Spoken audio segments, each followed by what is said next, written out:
ఒకానొక ఊరిలో రాజమ్మ అనే ఒక వృద్ధ వితంతువు ఉండేది. ఆమె వద్ద 100 బంగారు నాణేలు ఉండేవి. వయసు మీద పడడంతో రాజమ్మ తీర్థయాత్రలకు బయలుదేరాలి అనుకుంది. ఆమె తన దగ్గరున్న బంగారు నాణాలను ఒక సంచిలో వేసి లక్కతో కట్టేసింది.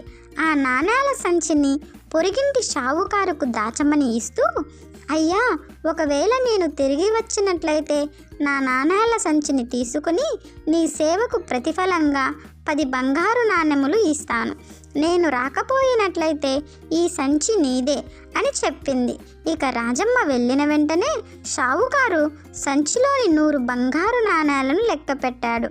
ఆ నాణేలను దక్కించుకోవాలని ఒక పన్నాగం పన్నాడు. రాజమ్మ తీర్థయాత్రలు ముగించుకుని తిరిగి వచ్చి తన బంగారు నాణేల సంచిని ఇవ్వమని కోరగా షావుకారు సంచిని ఆమెకు అందించాడు.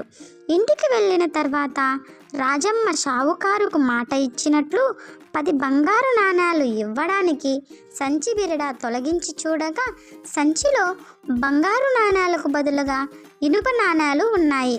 ఆమె ఆ సంచి తీసుకుని షావుకారు దగ్గరికి వెళ్ళి జరిగినదంతా వివరించింది. కానీ షావుకారు తనకేమీ తెలియదని బుకాయిస్తూ తనకు రావలసిన 10 బంగారు నాణేలు ఇవ్వాలని ఒత్తిడి చేశాడు. రాజమ్మ న్యాయం కోసం రాజు వద్దకు వెళ్ళి జరిగిన విషయమంతా చెప్పింది.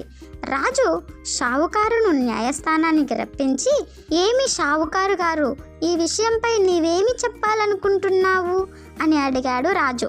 అప్పుడు షావుకారు, నాకేమీ తెలియదు మహారాజా, ఈ యవ్వ నాకు ఒక లక్కతో బిగించిన సంచిని భద్రపరచమని ఇచ్చింది. నేను తిరిగి భద్రంగా అప్పగించాను. ఇంతవరకు నాకు రావలసిన రుసుము అందలేదు అన్నాడు. ఇద్దరి వాదనలు విన్న రాజు సంచిని సునిశ్చితంగా పరిశీలించాడు.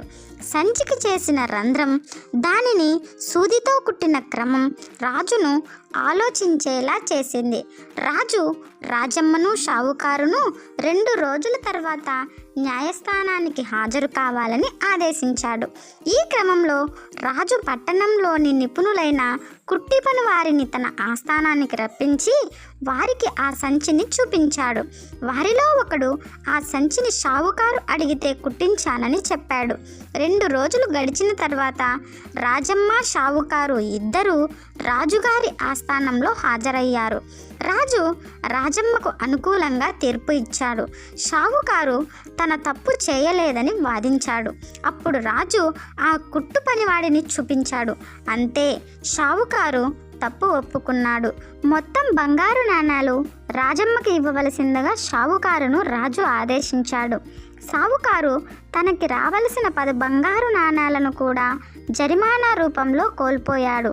రాజమ్మ కోరిక మేరకు రాజు షావుకారుకు జైలు శిక్ష విధించలేదు. ఓకే ఫ్రెండ్స్, కథ నచ్చినట్టయితే ప్లీజ్ లైక్ చేయండి, సబ్స్క్రైబ్ చేసుకోవడం మర్చిపోవద్దు. Thanks for watching, bye.